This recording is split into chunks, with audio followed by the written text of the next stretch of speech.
What is happening right now in the country has truly captured the attention of millions, and the moment former President Olusegun Obasanjo decided to speak out, everything became even louder. His message is shaking conversations everywhere, because he did not use complicated terms, he did not hide his thoughts, he simply said what many people have been thinking quietly for a long time. Please, as you are listening, remember to like this video and subscribe, because this conversation is very important for all of us. Obasanjo expressed deep concern about the rising tension and the repeated incidents affecting different communities. He did not blame only one person. He did not blame only one group. Instead, he pointed out that the country is facing a challenge that needs seriousness, unity, and honesty. What touched many viewers is that he spoke like someone who has seen Nigeria during calm days and during difficult days, and he knows what national danger feels like. As you listen, kindly like this video and subscribe so that more people can understand what is going on and stay informed. The former president mentioned that people are tired, not just tired of hearing news, but tired of living in fear, tired of uncertainty, tired of feeling like things are not moving in the right direction fast enough. He reminded everyone that leadership is not only about holding power. Leadership is about protecting people, guiding them, and responding to their needs. He asked openly why communities should feel unsafe in their own homes and why parents should worry every time a child leaves for school. These are questions people have been asking in private conversations, but when Obasanjo said them publicly, the conversation changed completely. Now, the reaction to his comments has been very strong. Some citizens said they feel relieved because someone influential finally spoke up. Others said that the government needs to address the concerns with more speed and more transparency. But what everybody can agree on is that the situation we are talking about is affecting every corner of the country, from small towns to major cities. We cannot pretend that these concerns are far away. They are right around us. Please take a moment to like this video and subscribe, because this kind of truthful conversation needs to reach more people. One big part of Obasanjo's message was about the value of human life. He emphasized that every life matters, whether the person is rich or poor, young or old, from the north, south, east, or west. Troubles do not check religion, troubles do not check tribe, troubles do not check social class, and that is why the response also must not be divided by any line. The former president insisted that unity must be stronger than disagreements, because without unity, progress becomes slower and solutions take too long to work. He also talked about trust between citizens and leaders, trust between communities and security agencies, trust between the government and the people they serve. Without trust, fear grows. Without trust, people stop reporting what they see. Without trust, even good actions by authorities get misunderstood.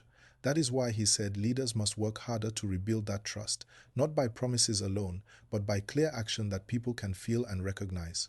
My people, remember to like this video and subscribe as you are listening, because this conversation deserves to spread. Another part of his comment that created discussion everywhere is his suggestion that if things do not improve fast enough, the government might need to consider external assistance. He did not say this lightly. He said it as someone who understands national dignity, but also understands that the safety of citizens must always come first. Some people supported that suggestion, saying that foreign support is normal in many countries during difficult security periods. Others disagreed, saying Nigeria must rely on its own strength. These reactions show that people care deeply about the future of the country. Obasanjo also reminded the nation that security is not only about soldiers, police officers, or intelligence agencies. Security also includes good governance, strong community cooperation, economic opportunities, and hope for young people. When young people are kept engaged, educated, and supported, crime reduces.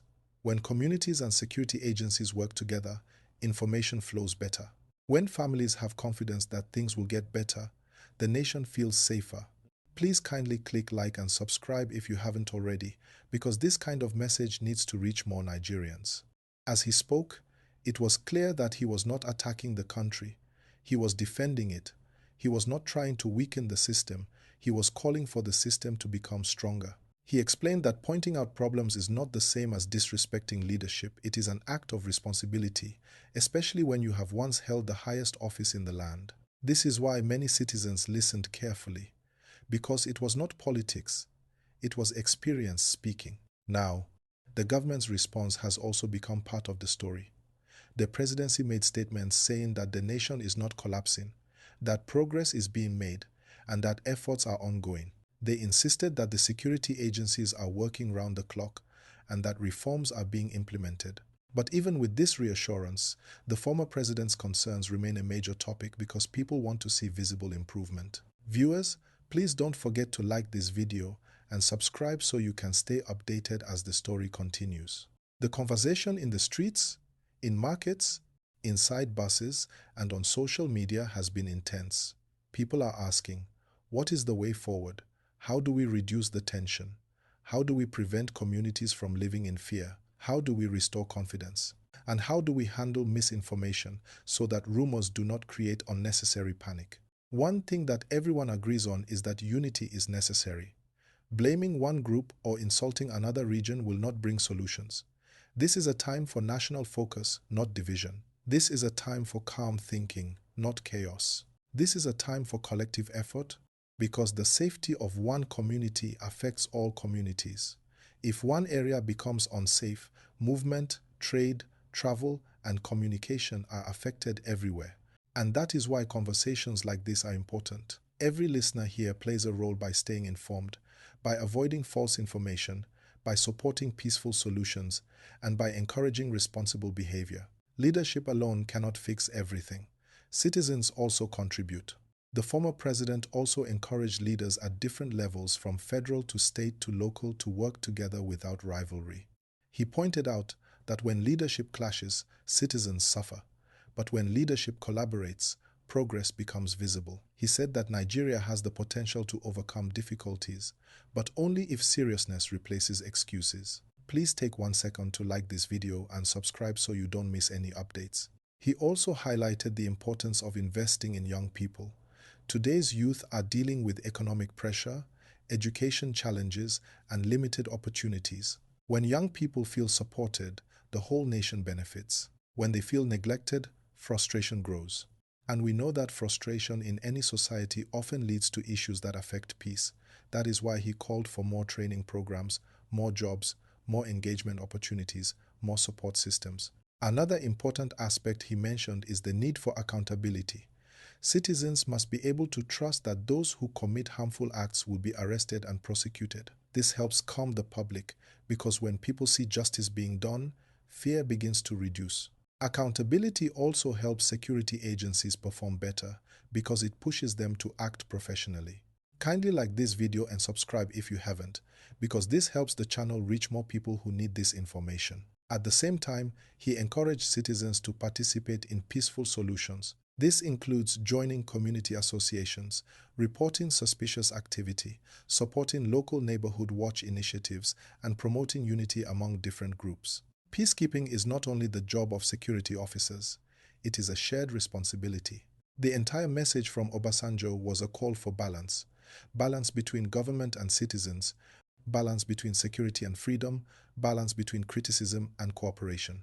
He said it clearly, we must face the problem together, not alone, because national issues require national strength. Now let me go deeper into the reactions from different parts of the country, because this is where the real conversation gets interesting.